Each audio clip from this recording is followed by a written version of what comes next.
bem-vindos a mais uma aula da FATEC.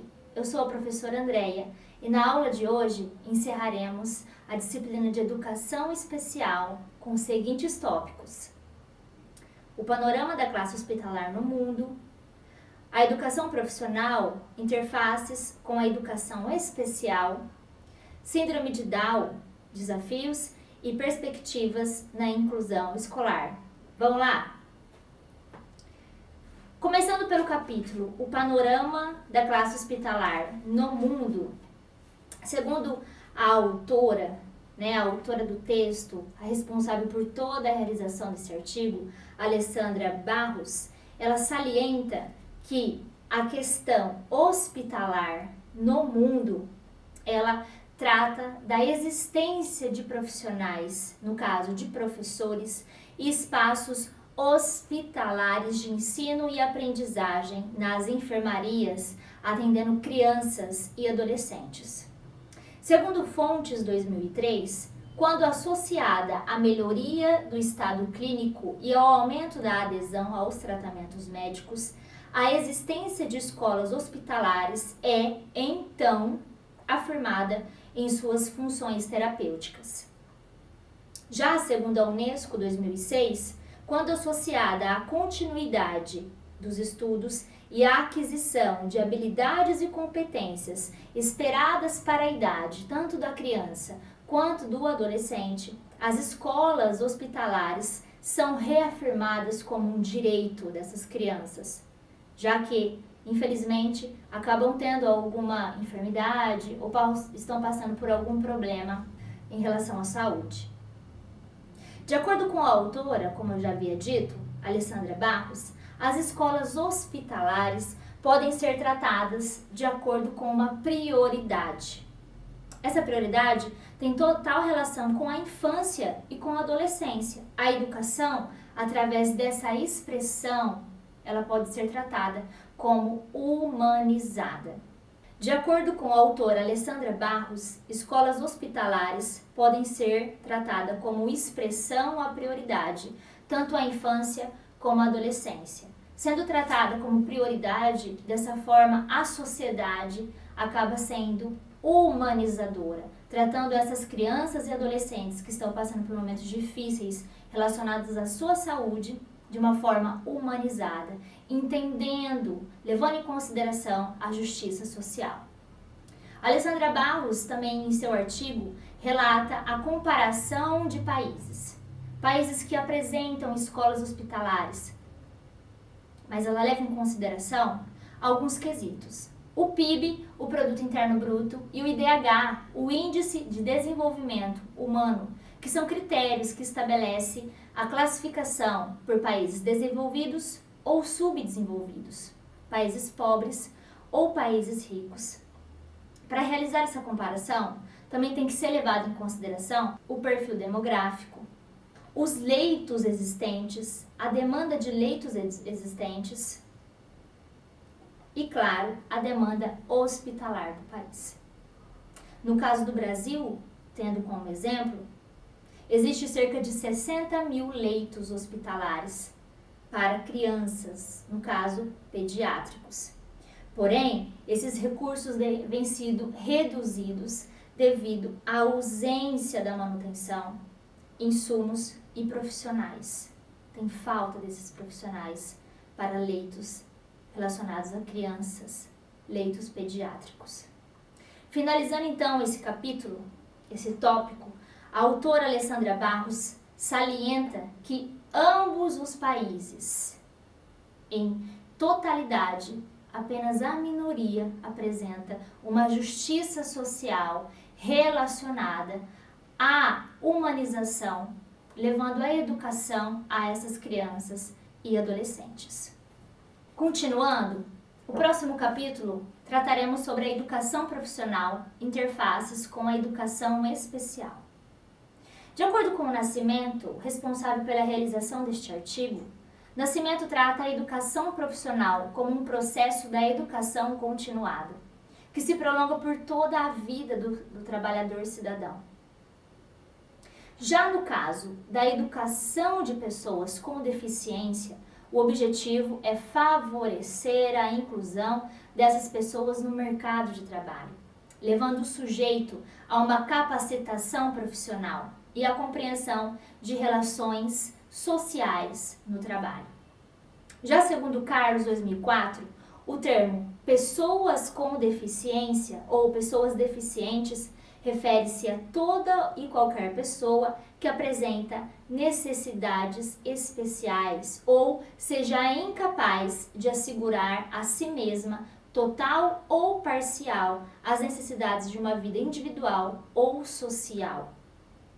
Sendo assim, a formação para o trabalho exige níveis crescentes de escolaridade e a educação profissional proporciona conhecimentos teóricos, operacionais, relacionados à produção de bens e serviços, formação continuada e a qualificação dos indivíduos. Viegas e Carneiro, 2003, afirma que no decorrer dos anos houve uma reforma na educação brasileira e com o intuito de atender à empregabilidade nacional. Segundo o Ministério da Educação, essa reforma foi necessária principalmente no ensino médio, fazendo do ensino médio uma interação com o ensino profissional. Segundo Viegas e Carneiro, houve uma reforma da educação no Brasil, que procura responder à empregabilidade, à capacidade de desempenho e complementar a formação geral, com a criação de cursos integrados ao ensino médio. No estado de São Paulo, vemos várias escolas, no caso escolas técnicas, que já aplicam o ensino integrado, ou seja, o ensino médio integrado à administração, integrado à informática para a internet, integrado à logística, justamente para favorecer essa mão de obra, o aprimoramento da mão de obra, facilitando a questão profissional, levando esse adolescente a ser aprimorado, já ser dirigido para a questão profissional, da sua vida profissional. Porém, Nascimento ressalta que essa nova reforma, de acordo com o Ministério da Educação, é inviável para pessoas portadoras de deficiência. Já de acordo com o Nascimento, essa nova reforma na educação, de acordo com o Ministério da Educação, acaba sendo inviável para pessoas deficientes. Não inclui, exclui, sendo necessário um programa de qualificação e de práticas pedagógicas, atendendo à diversidade de cada aluno, levando em consideração o desenvolvimento e as competências essenciais do seu projeto de vida, auxiliando na sua vida com a sociedade, na sua vida com o meio, com o espaço geográfico.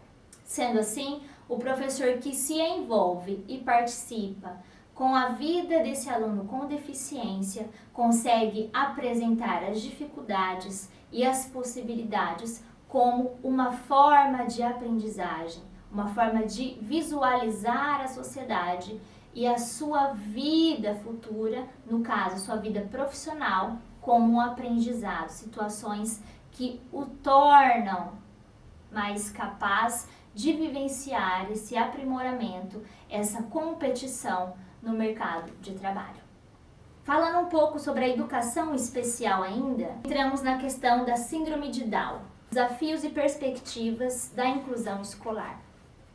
Saindo do pensamento da educação profissional, levando em consideração a educação especial e trazendo um viés para a síndrome de Down, o autor Nascimento apresenta uma possibilidade, um pensar de um novo mundo transformado, onde possa não existir o preconceito, exercitando a construção de uma sociedade justa, igualitária. De acordo com o Nascimento, devemos nos conscientizar que a síndrome de Down não é uma doença que com o tratamento se cura, mas trata-se de um acidente genético que ocorre no par do cromossomo 21 com a presença de um cromossomo extra, acarretando no desenvolvimento intelectual um leve retardo, em virtude das alterações cerebrais. Sendo assim, os professores, os educadores devem potencializar essa criança, estudar essa criança e apresentar para a mesma possibilidades metodológicas para que essa criança se desenvolva. Com isso, existe a importância do processo educacional com ações metodológicas a fim de contribuir para a qualidade de vida da criança, do adolescente ou do adulto. As atividades desenvolvidas no contexto escolar não podem limitar-se somente entre 4 paredes dentro da escola.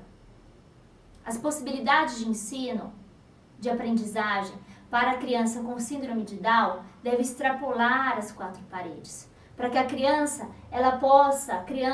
o educando, possa ter a interação com o meio, a interação com a sociedade, possa reconhecer essas relações, a relação com pessoas, com os animais, até mesmo as relações que existem em um simples dia de terça-feira, de segunda-feira. Essas relações influenciam muito na vivência e no aprendizado da criança com síndrome de Down.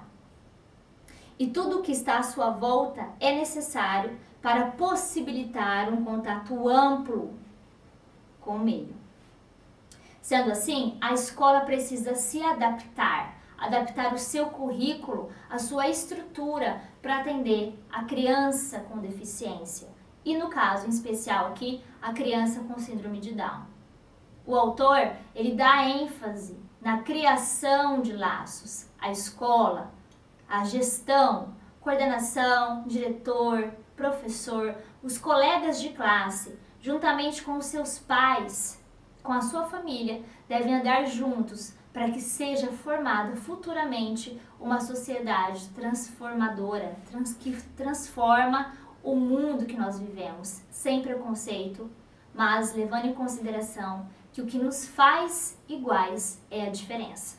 Muito obrigada a todos pela atenção e até terça-feira na nossa aula interativa. Tchau!